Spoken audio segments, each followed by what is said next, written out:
If you're seeing this before May 4th, that's when Pluto retrogrades. So let's talk about what to expect and what's coming up. Pluto right now is stationed in Aquarius, the big thinker, the do it different, also about our social relationship and how we connect to the other people on this earth, whether that be individually or in a group. I like to think of Aquarius as the winds that come through to change society. Sometimes those winds are unexpected. Sometimes we can look around and look at things that are going on and say, actually, this is kind of predictable. Sometimes it is predictable and sometimes it's not. It really just depends on what you have been paying attention to. And one of the things about Aquarius is the reason that it's unpredictable is because you can't really ever predict another person's will. If they haven't made the decision yet, if they haven't put anything into action yet, then of course it's going to be unpredictable. Aquarius also is the primordial spirit, the spirits of nature, the spirits that existed before we got here, the old spirits, okay? In the stories of a lot of mythology, the primordial spirits are the ones who help to bring Earth into manifestation or like into creation. So like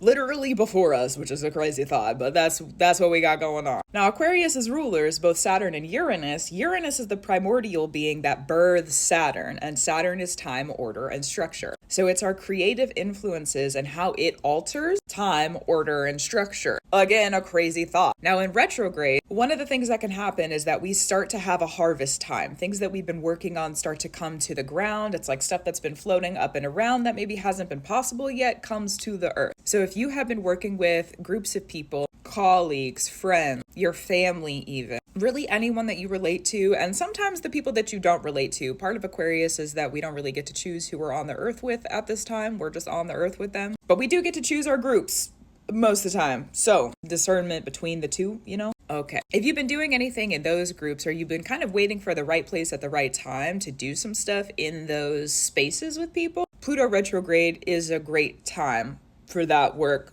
to work. And one thing I say about the work is that it worked. I love the work because it worked. Granted, it is work. It's not always sunshine and rainbows, but you know what? You put the effort in and you get some stuff done, then the work is going to do what the work needs to do. It's going to work. Okay. Now, because we are at the very beginning of this Pluto in Aquarius transit, that'll last until 2043, 2044. That's a long time.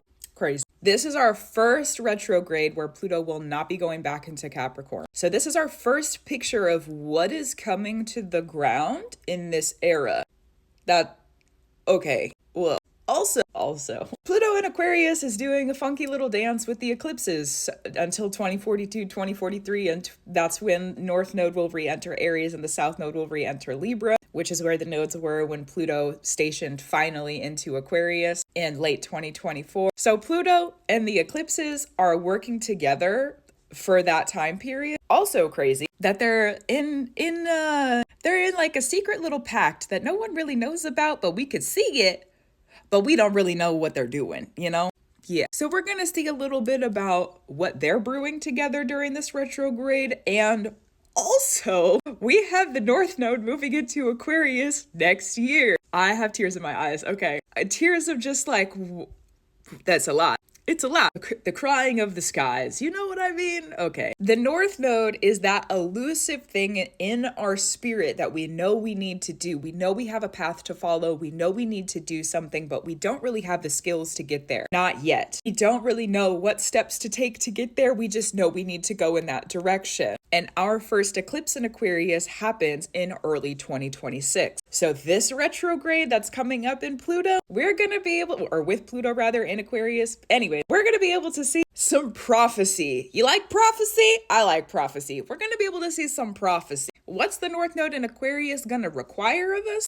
We're going to have to think higher about things. We're going to have to, be kind of up in the spaciness, and Aquarius is already pretty spacey. So we're going to see some prophecy things about what we're going to be doing next year. And then another thing to keep in mind about the eclipse cycles is that North Node, it'll cycle for about 1.5 years in Aquarius, 1.5 years, 2 years. And then about 8.5, 9 years later, we'll have the South Node in Aquarius, and that's when that North Node purpose that was way high up in the sky gets to the Earth. So everything that we receive while the North Node is in Aquarius in 2026, 2027, which we're getting premonitions and prophecy of while Pluto is retrograde this year starting on May 4th. Whoa. those prophecies and premonitions and the information of that North Node in Aquarius through the next couple of years, we're going to have new directives in society, new purpose. What are we working on together? Why are we working on it together? What is the purpose of us being with other people or being alone? Who are we around? Why are we around them? How can we work together to make sure that the things that need to happen, happen? But it's going to be way high up in the sky and it's not going to make a lot of sense to us. And we're going to have to really trust the process. Because then in about 9 years, while Pluto is still in Aquarius, mind you, it'll ground on the earth. And then we're going to have some really big changes, like really big changes. It's time to play the long game. If you are looking at this in your personal chart, look at your 8th house, your Pluto, and your Scorpio. That is going to show you where your power orientation is sitting. Then, if you look at how you relate to other people in society and the groups that you're in, that's Aquarius placements, the 11th house placements, and then you also want to check out your Saturn and your Uranus. If you have crossovers of those two, this era for you is going to be really, really true. There's a lot of stuff that you're going to be asked to do by the spirits or in your practice or by yourself, however you might orient that to your life, because everybody's practice is a little bit different. So it's going to be very centered and focused around you. Yeah. So we're almost to the retrograde. I know that we just came out of like a crazy month. Okay. Holy cow, you know? Okay. Yeah. But that's what to expect coming up. And also, again, I want to emphasize this because look at the world, okay? This is time. It's time to play the long game. It's time to look at, that's a lot about Scorpio and Pluto. It's time to look at the strategies, the long-term effort, long-term resilience, long-term sustainability, long-term, way out there. You may not fully understand why you're doing what you're doing or what it is that you're doing in the long term, but taking the steps to get there right now is a very important receiving that we're going to be able to receive when Pluto goes retrograde, and then also next year when the North Node enters Aquarius. So time to clock in, lock in. We've got places to go.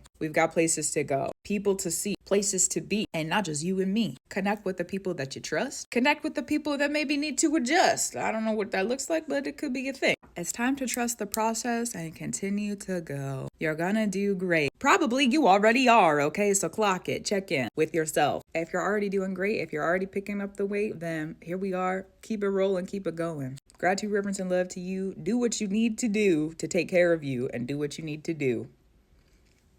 Keep up the brew, and I'll talk to you soon.